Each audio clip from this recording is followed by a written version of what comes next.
Penyambutan kedatangan Dajjal. Dunia semakin dekat dengan akhir zaman. Negara-negara di timur dikabarkan telah mempersiapkan kedatangan sosok yang akan menjadi pemfitnah terbesar di muka bumi ini. Beragam simbol iluminasi terpampang jelas di negara-negara Arab sebagai tanda penyambutan kedatangan Al-Masih Ad-Dajjal. Piramida perdamaian di Astana, Kazakhstan. Dirancang oleh seorang arsitek Inggris paling berhasil, Lord Norman Foster. Piramid raksasa ini agak aneh kehadirannya di tengah-tengah padang stepa Asia. Norman Foster menyatakan bahwa dalam bangunan tersebut tidak ada simbol-simbol keagamaan yang dikenal agar tercipta kesatuan dan keyakinan dengan harmonis. Tapi dalam kenyataannya, piramid merupakan sebuah kuil untuk para penyembah setan dan penyembahan kepada matahari. Penjelajahan ke dalam bangunan ini benar-benar merupakan sesuatu yang simbolis. Penjelajahan tersebut menggambarkan jalan manusia kepada pencerahan atau iluminasi.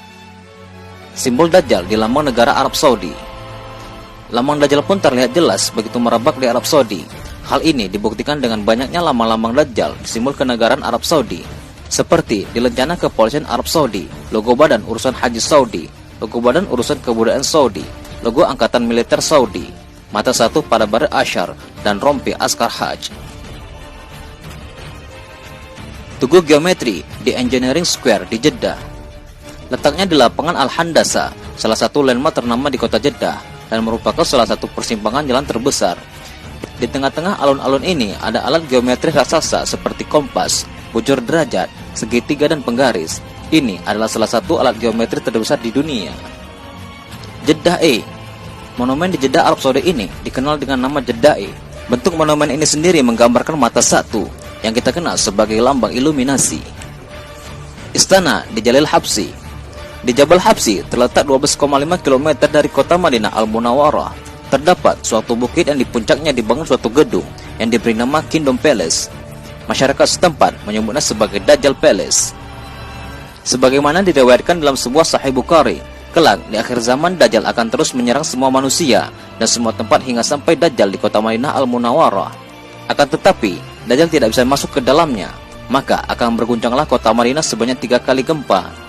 Sebelumnya Madinah tidak pernah mengalami gempa sejak Rasulullah SAW memasuki Madinah Al-Munawwarah. Di kala hijrah hingga akhir zaman, kota Madinah tidak pernah mengalami gempa terkecuali saat itu, yakni saat datangnya Dajjal laknatullah di depan gerbang Madinah Al-Munawwarah. Pada saat itu, Madinah Al-Munawwarah akan mengalami gempa sebanyak 3 kali guncangan sehingga menyebabkan berhamburlah semua orang kafir dan munafik.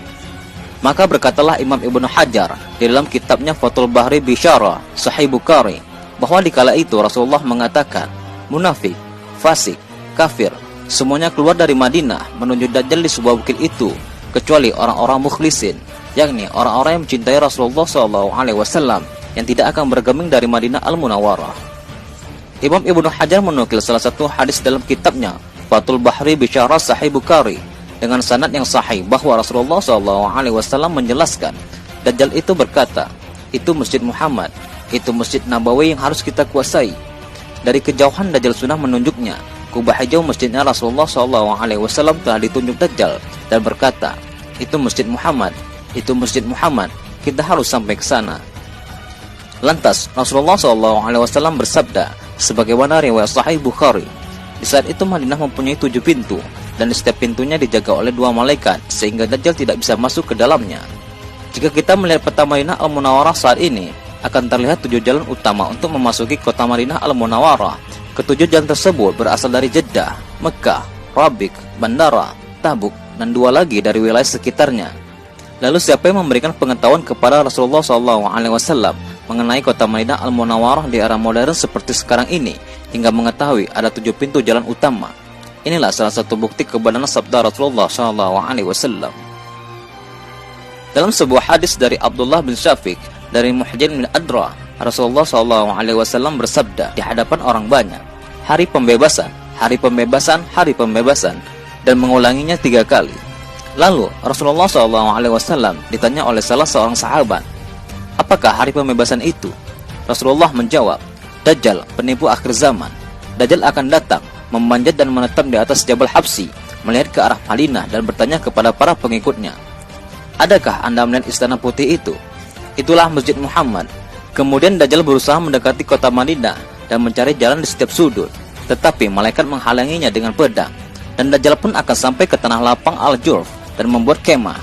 Madinah akan bergetar sebanyak 3 kali, dan akan ada orang munafik lelaki dan wanita keluar untuk menyertai Dajjal. Ini adalah hari pembebasan.